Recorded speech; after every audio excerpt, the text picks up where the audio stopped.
하나님 말씀 함께 보시겠습니다. 오늘 우리 주장하는 말씀 구약성경 열왕기상 11장 1절로 5절의 말씀입니다. 열왕기상 11장 1절로 5절의 말씀 함께 하나님 말씀 보도록 하시겠습니다. 구약성경 열왕기상 11장 1절로 5절의 말씀.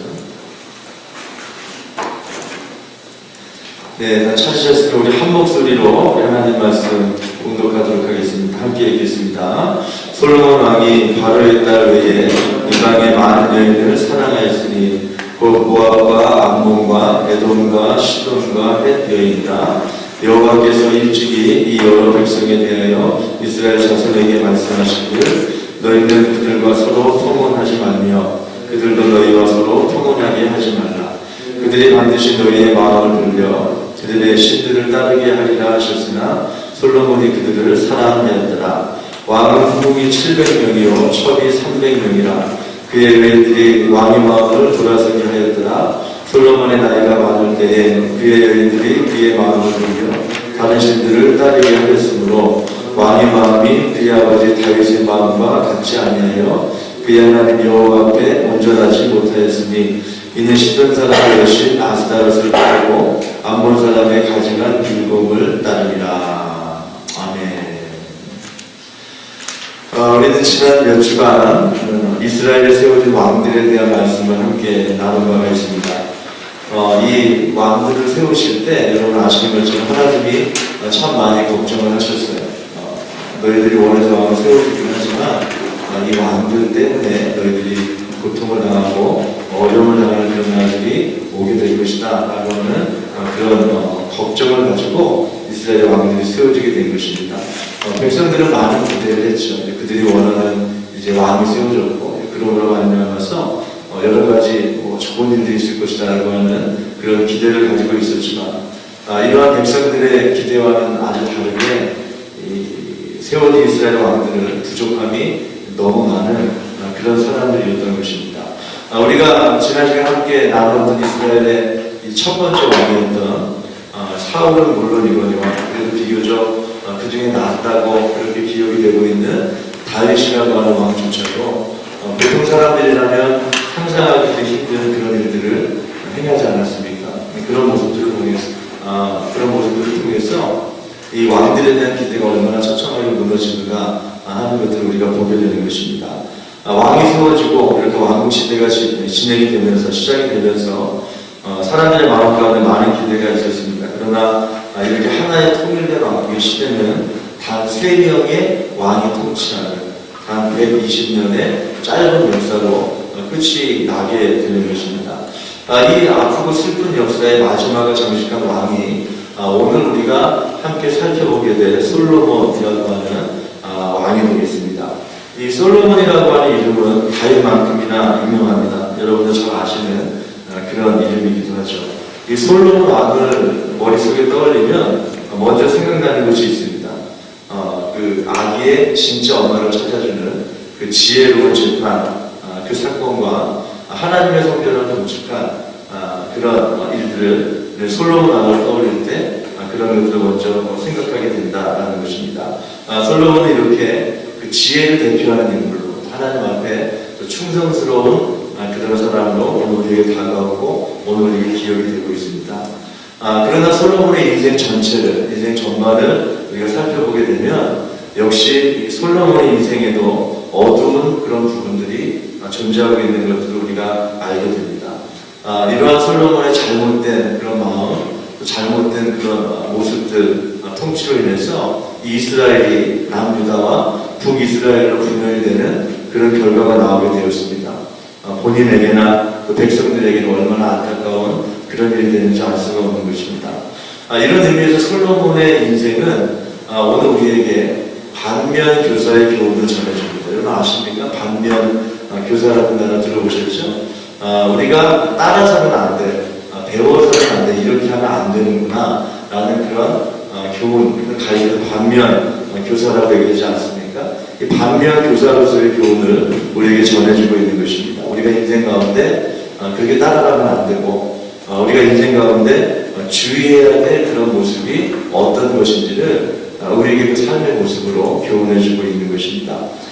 솔로몬이 살았던 그 인생을 통해서 오늘 우리는 다음 세 가지 문제를 생각해 보게 됩니다. 솔로몬의 인생을 통해서 우리가 교훈받게 되는 것은요, 첫 번째, 문제 해결에 하나님의 지혜가 필요하다라고 하는 사실을 우리가 교훈받게 되는 것입니다. 아버지 다윗의 뒤를 이어서 이 솔로몬이 왕의 자리에 오르는 그런 과정은 결코 평탄한 그런 과정이 아니었습니다. 우리 지난 시간에 살펴본 것처럼 다윗의 아들이었던 압살롬이 아버지 다윗으로부터 온전한 진심 어린 용서를 받지 못했기 때문에 반란을 일으키지 않습니까? 압살롬의 반란 사건 이후에 다윗은 급격한 노쇠를 경험하게 됩니다. 곳곳에서 이 다윗에게 반대하는 그런 반란이 일어나게 됩니다. 그 측근에서 그동안 잘 섬겨주고 순종했던 다윗의 측근들로부터 점점 외면을 받게 되는 그런 일들도 경험하게 됩니다. 나이를 먹게 되니까요, 점점 이렇게 힘이 약해지는 거예요. 이렇게 다윗이 약해진 틈을 타서 다윗의 아들 중에 아도니아라고 하는 사람이 있었거든요. 아도니아라고 하는 사람이 그 압살롬의 뒤를 이어서 다시 왕의 자리를 노리게 되는, 다윗 왕이 살아있음에도 불구하고 그 왕의 자리에 오르려고 하는 그런 시도를 또 하게 되는 것입니다. 자, 솔로몬을 한번 생각해 보게 되면 솔로몬은 태어날 때 이 출생의 과정부터가 약점이 많은 사람이었던 것을 우리는 보게 됩니다. 그렇죠? 어머니가 바로 밧세바였어요. 밧세바는 정식 부인이 아니잖아요. 나중에 후에 다윗의 눈에 띄어서 왕궁에 들어오게 된 그런 비운의 여인이 아닙니까? 그 다윗과 밧세바 사이에서 태어난 그 아이가 바로 솔로몬이었어요. 다윗에게는 이미 정식 부인이 있었어요. 이 정식 부인 안에 또 정식 자녀들이 있었고요. 이런 다른 정식 부인들과 그 자녀들이 밧세바라든지 아니면 솔로몬을 곱게 좋은 눈으로 볼 리가 없지 않겠습니까? 이런 출생의 문제부터, 날 때부터 이런 문제를 가지고 공격을 해야 되겠다. 자격이 없다 이거죠. 정식 왕자가 아니기 때문에 자격이 없다. 이렇게 공격을 하기로 마음을 먹고 자격 시비가 붙고 이렇게 되면 정말 약한 부분이, 취약한 부분이 한두 군데가 아닌 것입니다. 자, 그러나 이러한 혼란 가운데서 왕위에 이제 오르게 되었습니다. 이 극도의 혼란 가운데 왕위에 오르기는 했는데, 자, 이제부터가 또 문제가 시작인 것입니다. 자, 그렇게 왕이 되고 나니까 지지해주는 사람도 많지 않은 거예요. 아버지 다윗이 열심히 전쟁을 해서 영토를, 어마어마한 영토를 확장시켜 놓았는데, 확장시켜 놓은 넓은 영토를 다스릴 만한 능력도 아주 부족했던 것입니다. 자, 어디 하나 믿을 구석이 없고, 그렇다고 내가 능력이 많아서 내가 그것을 잘할 수도 없는 이런 사면초가의 어려운 상황에서 솔로몬이 한 가지 결정을 하게 되는데요. 그것이 무엇이냐면 세상에 어떤 사람이나 누구를 의지하거나 기대는 것이 아니고 하나님을 의지해야 되겠다라고 결심을 합니다. 그의 인생 가운데 참 잘한 그런 일이었습니다. 내가 하나님 앞에 가서 능력을 구해야 되겠다. 이 마음을 가지고요. 하나님 앞에 일천 번제를 드리면서 그렇게 열심히 기도하고 있었을 때 하나님께서 이제 솔로몬에게 나타나시게 됩니다. 자, 솔로몬아, 내가 너에게 무엇 해주기를 원하느냐? 이렇게 하나님께서 물으실 때 솔로몬이 겸손히 자기를 낮추면서 이렇게 이야기했습니다. 열왕기상 3장 7절부터 10절까지 말씀인데요. 제가 한번 읽어보겠습니다. 나의 하나님 여호와여, 주께서 종으로 종의 아버지 다윗을 대신해서 왕이 되게 하셨으나 종은 작은 아이다. 출입할 줄을 알지 못하고 주께서 택하신 백성 가운데 있나이다. 그들은 큰 백성이라 수요가 많아서 셀 수도 없고 기록할 수도 없사오니 누가 주의 이 많은 백성을 재판할 수 있사오리이까. 듣는 마음을 종에게 주사 주의 백성을 재판하여 선악을 분별하게 하옵소서. 솔로몬이 이것을 도함에 그 말씀이 주의 마음에 든지라. 자, 하나님이 나타나셨는데요. 솔로몬이 자기를 뭐라고 얘기하냐면 종은 작은 아이입니다. 참 겸손하고 순수한 마음 가지고 자기를 낮추면서 하나님 앞에 나가는 그런 모습을 보입니다. 그래서 내가 왕으로서 이 왕의 책임을 잘 감당하기 위해서 가장 먼저 구해야 될 것이 무엇인가? 이 책임을 잘 감당하기 위해서 가장 중요한 것이 무엇인가라는 것을 분별할 수 있는 그런 상태였다라는 것입니다. 자, 이렇게요. 먼저 가져야 되고 영적인 분별력을 가지고 필요한 것들을 구하며 자기를 낮추면서 겸손하게 나갔을 때 그때 하나님께서 그의 태도를 기쁘게 여기시고 받으시면서 구하지 않냐 뭐 건강이라든지 부라든지 이제 또 승리하는 그런 역사까지도 함께 허락해 주신 그런 것들을 얻는 축복을 받게 된 것을 우리가 기억을 합니다. 자, 처음에는 너무 좋았습니다. 부족함을 느끼니까 하나님 앞에 나가서 일정 번제를 드리고 예배를 드리고 그렇게 기도하면서 하나님 바라보고 의지하는 그런 모습이 있었습니다. 자, 그런데 이런 솔로몬이 어느 날 갑자기 변하기 시작합니다. 지혜를 구했을 때 하나님께서 지혜를 주셨고 그가 그만 지혜를 허락하신 하나님의 은혜로 그 나라의 백성들을 잘 통치하게 되었습니다. 자, 나라 안의 문제는 그렇게 잘 해결이 되었던 것입니다. 자, 그런데 문제는 대외적인 문제, 다른 나라와의 관계에 있어서 이 대외적인 문제를 처리하는 데 있어서 솔로몬은 압박을 받고 있었습니다. 어떤 거냐면 다윗이 너무너무 전쟁을 잘하는 거예요. 너무너무 싸움을 잘했어. 그러다 보니까 적이 되어버린 그런 나라들이 너무 많았다는 거죠.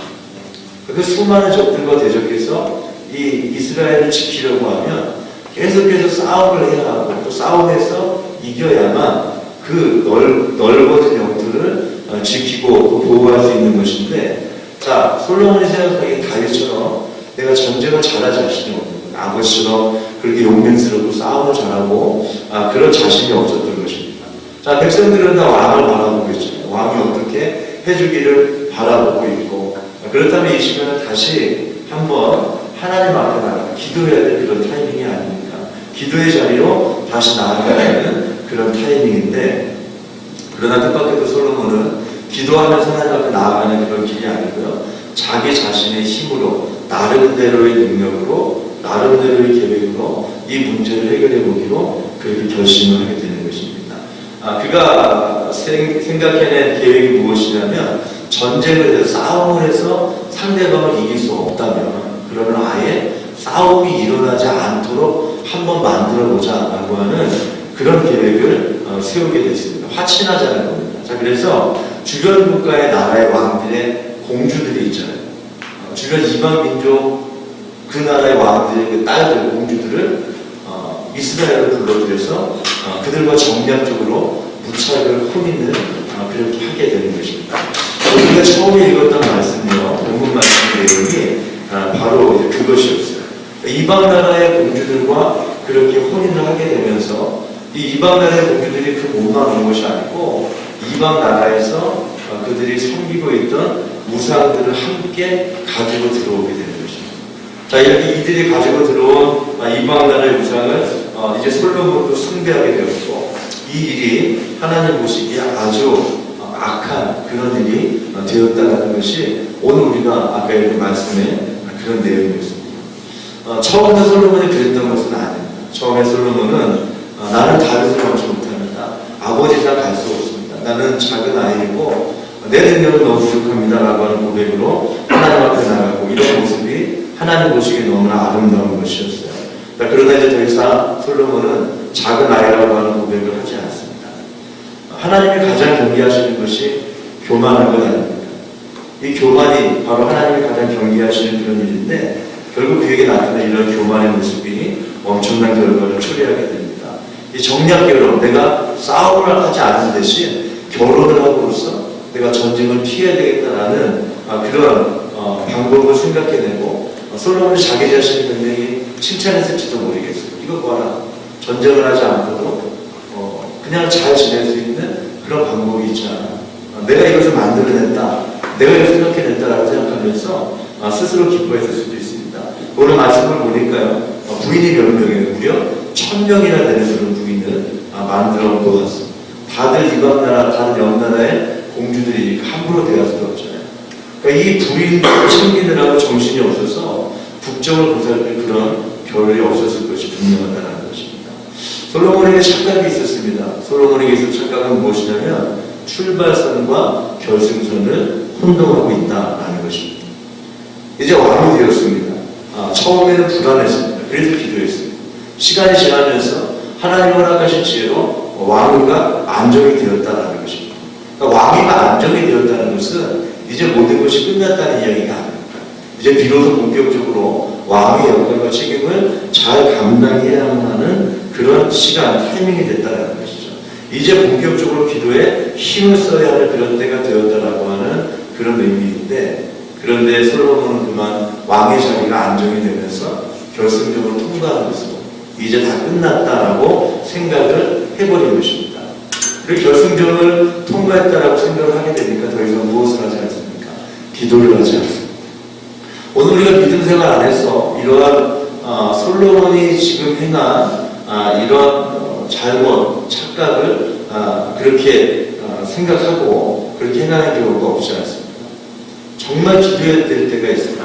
이전에 열심히 기도했다가 기도의 자리를 지키면서 그렇게 나갔다가 정말 기도해야 될 그때 기도하지 못하게 돼요. 혹은 기도의 마음을 놓치게 되는 그런 때가 있다라는 것입니다. 오늘 우리가 공부를 하면서 좋은 성적으로 학업을 마치고 또 좋은 직장에 취업하게 되기를 원하지 않습니다. 그렇다면 좋은 성적을 거두어서 학업을 마치고 좋은 직장에 취직하면 이제 그 기도가 끝나는 것입니까? 아니라는 것입니다.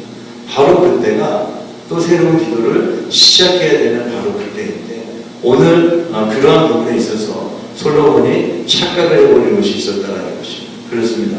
우리 그리스도인들은 끊임없이 출발선에 서는 사람들입니다. 끊임없이 출발선에 서기 때문에 계속해서 기도해야 할 사람들입니다. 하나님께서 오늘 우리들의 인생을 통해서 날마다 새로운 역사를 이루시기 위해서 오늘 우리에게 주어진 하루하루가 바로 새로운 출발선을 의미하는 것이고, 그 출발선에 서게 되기 때문에 그 자리에서 계속해서 기도해야 하는 그런 사람들이라는 것입니다.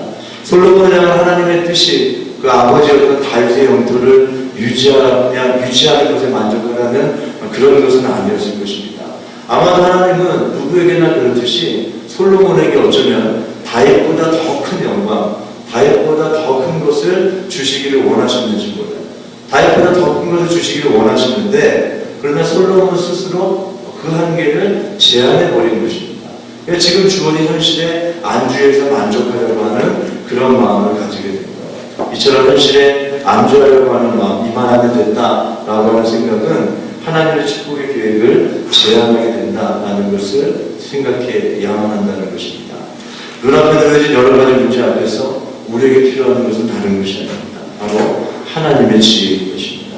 문제 앞에서 내 힘으로 살 길을 찾는 것이 아니고 하나님의 지혜를 열심히 구하시게 되기를 주님의 이름으로 축복합니다. 아멘. 하나님의 지혜를 우리가 구해야 한다는 것입니다. 솔로몬의 인생을 통해서 우리가 도움받게 되는 것은 두 번째, 하나님 말씀 앞에서의 돌이킴이 축복이 된다는 사실을 우리가 깨닫게 됩니다. 열왕기상 11장 9절로 10절의 말씀, 솔로몬이 마음을 돌려 이스라엘 하나님 여호와를 떠남으로 여호와께서 그에게 진노하신다. 여호와께서 일찍이 두 번이나 그에게 나타나시고 이 일에 대하여 명령하사 다른 신을 따르지 말라 하셨으나 그가 여호와의 명령을 지키지 않았으므로. 하나님께서 우상 숭배를 금하셨어요. 하나님께서 금하신 우상 숭배에서 그러나 솔로몬은 돌이키지 않은 것입니다. 그냥 머물러 있는 거예요. 이런 모습으로 하나님은 진노하게 되었습니다. 누구든지 다 마찬가지입니다. 내가 어떤 잘못된 그런 일을, 잘못 행한 일에 대해서 누군가로부터 지적을 받는 그런 일은 기분이 좋은 일이 아니죠. 그래서 사람은 실제로 자기에게 잘못이 있어도, 잘못을 하였어도 그 사실을 인정하기보다는 그 사실을 인정하지 않고 먼저 부인하기가 쉬울 것입니다. 그러나 인정하고 돌이키면 용서의 기회가 주어질 수 있지만, 그러나 끝까지 부인하면 용서와 회복의 기회도 함께 사라지게 되는 것을 우리는 기억하고 있습니다. 성경의 기록을 보게 되면 하나님께서 특별히 이스라엘의 우상 숭배하는 부분에 있어서 관용을 잘 보이시지 않는 것을 우리는 발견하게 됩니다. 그 부분에 대해서는 아주 철저하게 이스라엘에게 책임을 묻는 그런 모습을 보이고 계십니다. 그런데 이건 단순히 하나님 마음이 진노되는 것만으로 끝나는 것이 아니고 그 이면에 하나님의 사랑의 마음이 이스라엘에 대한 그 징계에 담겨져 있다는 것을 우리는 기억을 해야만 합니다. 자, 오늘 말씀 보니까, 열왕기상 11절 말씀 보니까 이 문제, 솔로몬이 우상 숭배하는 문제로 하나님이 솔로몬 앞에 두 번이나 나타나셨다, 이렇게 말씀을 하고 계시는 것입니다. 하나님이 솔로몬을 얼마나 특별하게 생각하시고 또 그렇게 축복하셨는지를 우리가 생각해 볼 수 있는 그런 대목이 되겠죠. 나타나셨어요. 돌이켜라. 너 그렇게 우상 숭배하면 안 된다. 거기서 어서 빠져나와라. 돌이켜야 된다. 돌아서야 한다. 그렇게 말씀을 하셨지만 그러나 안타깝게도 솔로몬은 반응하지 못했습니다. 자, 한번 생각을 해보게 되는 거. 어떻게 하나님께서 직접 친히 한 번은 여러 번 나타나셔서 그렇게 명령하시고 말씀하시는데 어떻게 하나님은 그 말씀을 듣지 않을 수가 있을까? 우리로서는 쉽게 이해하기가 어려운 그런 부분이지만 솔로몬 역시 인간이었고 그렇다면 오늘 우리에게도 얼마든지 일어날 수 있는 그런 일임을 생각하게 된다라는 것입니다. 하나님께서 돌이키라 말씀하실 때 돌이킬 수 있어야 하는데 돌이키지 못하고 그냥 그 자리에 머무르는 그런 모습이 어찌 솔로몬 한 사람만의 모습일까? 우리 자신의 모습을 다시 한번 돌아보게 되는 것입니다. 자, 이렇게 솔로몬이 돌이킴이 없었기 때문에 돌이킴이 없는 솔로몬의 모습 때문에 결국 이스라엘은 남과 북으로 분단되는 그런 결과를 얻게 되었습니다. 아주 비극적인 일이 그 때문에 벌어지게 된 것입니다. 예레미야서 29장 11절 말씀 보니까 이런 말씀이 있습니다. 여호와의 말씀이니라 너희를 향한 나의 생각을 내가 아나니 평안이요 재앙이 아니니라 너희에게 미래와 희망을 주는 것이니라. 자, 이 말씀은요 이스라엘이 이제 앞으로 멸망하게 될 것이다. 바벨론이라고 하는 나라에 의해서 침략을 당하고 이제 나라가 멸망하고 포로로 끌려갈 것이다 라고 하는 예레미야 선지자의 예언 앞에서 막 도구하고 있었던 이스라엘을 향한 그런 말씀입니다. 너희 나라가 멸망을 하고 포로로 끌려가는 그것은 그동안 너희가 우상 숭배하고 하나님 앞으로 돌아오지 않고 잘못하는 일들에 대한 그런 징계라는 벌이라는 거예요. 그래서 그런 벌을 받음으로 다시 하나님 앞으로 돌아오려고 되는 그런 과정이 큰 고통으로 다가올 수 있다는 것입니다. 그런데 이런 고통이 너희에게 전해지는 것은 고통 그 자체가 목적이 아니고 뭐예요? 평안이요 재앙이 아니니라 너희에게 미래와 희망을 주는 것입니다. 오늘 돌이킴이 없으면 내일 미래가 없다는 거예요. 내일의 평안이 없다는 지금 잠깐 고통스럽고 힘든 순간이나 할지라도 오늘 돌이키면 내일 그에게 미래와 희망이 주어지게 되는 것. 자녀를 보라고 자녀를 징계하는 아버지의 마음은 참 아픈 것이지만 그러나 너희에게 내일을 선물하기 위해서 오늘 이러한 어려운 시간이 불가피하다 피할 수 없다라고 하는 그런 말씀을 오늘 하나님께서 예레미야 선지자를 통해서 그렇게 주고 계시는 것입니다. 우리의 계획이 없고 우리가 원치 않는 그런 일들을 당할 때 하나님 앞에서 원망하는 그런 마음이 들 때가 있습니다. 나에게 왜 이런 일이 일어납니까? 나에게 왜 이런 어려움이 이런 고통이 닥치게 되는 것입니까? 그런 여러 가지 일들 가운데 다시 한번 하나님의 마음을 생각해 보게 되는 것입니다. 너희를 향한 나의 생각을 내가 아나니 그것은 오직 평안이요 재앙이 아니니라. 너희에게 미래와 희망을 주고자 하는 것이 나의 마음이다. 이런 하나님의 마음을 우리가 끝까지 붙들 수 있다면 어떤 어려움과 고난도 이겨내고 승리하는 축복을 경험하게 될 것입니다. 우리 인간의 눈은 사람의 눈은 과거에 이미 지나왔던 그런 일이나 지금 내 주변에서 벌어지고 있는 과거나 현실에 고정되어 있을 때가 많습니다. 이 우리의 눈이 과거와 현재에만 고정이 되어져 있으니까 그래서 우리 마음 가운데 실망하는 마음이 얼마나 많이 생기는지 알 수가 없습니다. 오늘 하나님 말씀을 보니까 하나님의 눈은 우리의 과거나 현실에 있지 않은 거예요. 하나님의 눈은 내일, 미래에 있는 것입니다. 하나님을 믿고 의지할 때 오늘 우리의 눈도 과거나 현재에 붙잡히는 것이 아니고 그 실망하는 것이 아니고 내일을 바라볼 수 있는 미래의 축복을 바라볼 수 있는 그런 눈이 될 수가 있다는 것입니다. 너희에게 미래와 희망을 주고 싶다. 이런 하나님의 마음을 우리 마음 가운데 잘 받으셔서 날마다 말씀 앞에서 여러분의 행실을 돌이키시고 또 새로워짐을 경험하시는 하나님 예비하신 모든 내일의 미래에 모든 축복과 평안을 누리시는 여러분 되시기를 주님의 이름으로 축복합니다. 아멘. 솔로몬의 인생을 통해서 우리가 교훈받게 되는 것 세 번째는요, 마지막 모습이 아름다워야 한다는 그런 사실입니다. 열왕기상 11장 40절로 42절의 말씀은 솔로몬 왕의 인생이 어떻게 끝마치게 되는가를 기록하고 있는 말씀이에요. 열왕기상 11장 40절로 42절의 말씀. 이러므로 솔로몬이 여로보암을 죽이려 하매 여로보암이 일어나 애굽으로 도망하여 애굽 왕 시삭에게 이르러 솔로몬이 죽기까지 애굽에 있습니다. 솔로몬의 남은 사적과 그의 행한 모든 일과 그의 지혜는 솔로몬의 실록에 기록되지 않았느냐. 솔로몬이 예루살렘에서 온 이스라엘을 다스린 날수가 40년이다. 이것이 바로 솔로몬 왕의 인생의 마지막 모습에 대한 그런 기록입니다.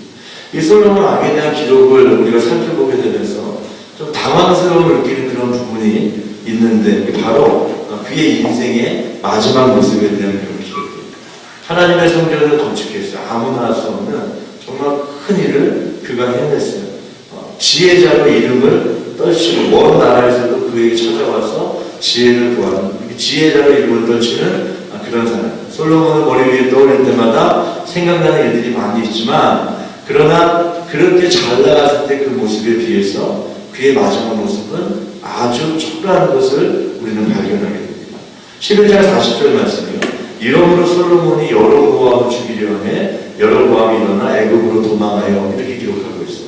여로보암이라고 하는 사람은 이제 솔로몬 사후에 그의 아들들 르호보암과 대적해서 나라가 남과 북으로 갈릴 때 북쪽에 그 사람들을 이제 지배하게 북쪽 북이스라엘의 왕으로 세움을 받는 솔로몬으로서는 자기 아들을 위해서라도 절대 살려놓을 수 없는 그런 사람이었어요. 자, 그런데 이 솔로몬이 이 여로보암을 죽이려고 그렇게 애를 썼다라는 말씀이 기록이 되어져 있고요.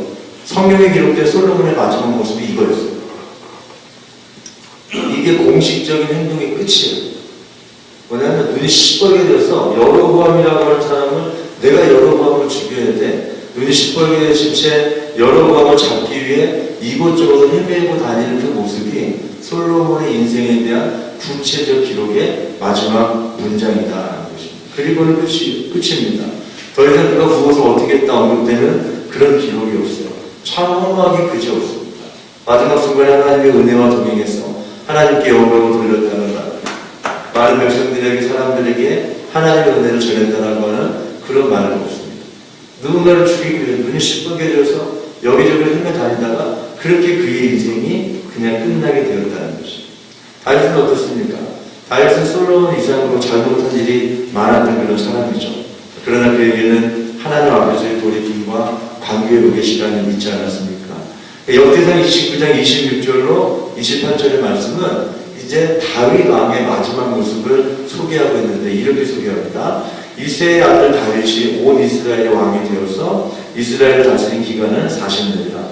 헤브론에서 7년간 다스렸고 예루살렘에서 33년을 다스렸더라 되어 있으면서 자, 뭐라고 하냐면 그가 나이마나 늙도록 부하고 존귀를 누리다가 죽음에 그의 아들 솔로몬이 대신하여 왕이 됩니다.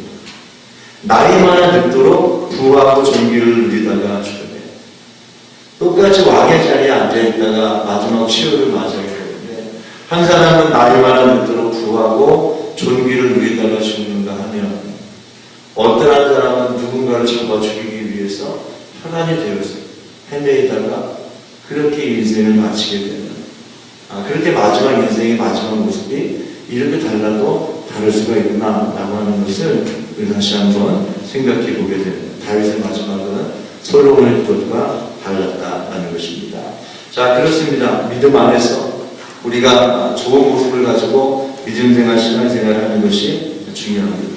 오늘 우리가 맡게 진 여러 가지 학업이 되었건 사역이 되었건 뭐 어떤 역할이 되었건 그 어떤 것이든 그러나 중요한 것은 마지막 순간 끝까지 최선을 다하는 마지막 모습이 얼마나 아름다운 것이 필요한가라는 것들을 다시 한번 생각을 해보게 되는 것입니다. 이제 학기를 마무리하는 그런 시간이 되었습니다. 이제 졸업을 앞두고 졸업을 준비하고 있는 그런 분들도 계실 것입니다. 학기를 마무리하고 졸업을 마무리하는 졸업을 앞두고 있는 시점에서 오늘 나의 마지막 모습은 과연 어떠해야 할 것인가 이것을 우리 다시 한번 생각해 보게 되는 것입니다. 졸업은 끝이 아니고 시작입니다. 그렇죠? 끝이 아니고 새로운 출발선에 서게 되는 것, 새로운 출발을 준비하면서 바로 지금 이 시간 더 많이 기도하고 더 많이 엎드려야 돼 하나님께로 더 가까이 가까이 나가야 할 그런 시간이 되는 것을 오늘은 생각하게 되는 것입니다. 그렇습니다. 오늘 솔로몬의 인생을 통해서 교훈받은 이 말씀을 기억하시면서 이번 한 주간 하나님 말씀에 더욱 귀를 기울이시고 하나님의 공급하신 은혜를 경험하는 그런 축복이 넘치는 이번 한 주간 특별히 학기의 마지막 주간이 되시기를 주님의 이름으로 축복합니다. 하나님은 전능하신 분이십니다. 하나님의 전능하신 분을 다시 한번 믿음으로 고백하면서 하나님 말씀에 순종하며 나아가며 승리하겠습니다. 여러분 찬양을 고백하시기를 바랍니다. 우리의 찬양이 22번 찬양입니다. 전능하신 나의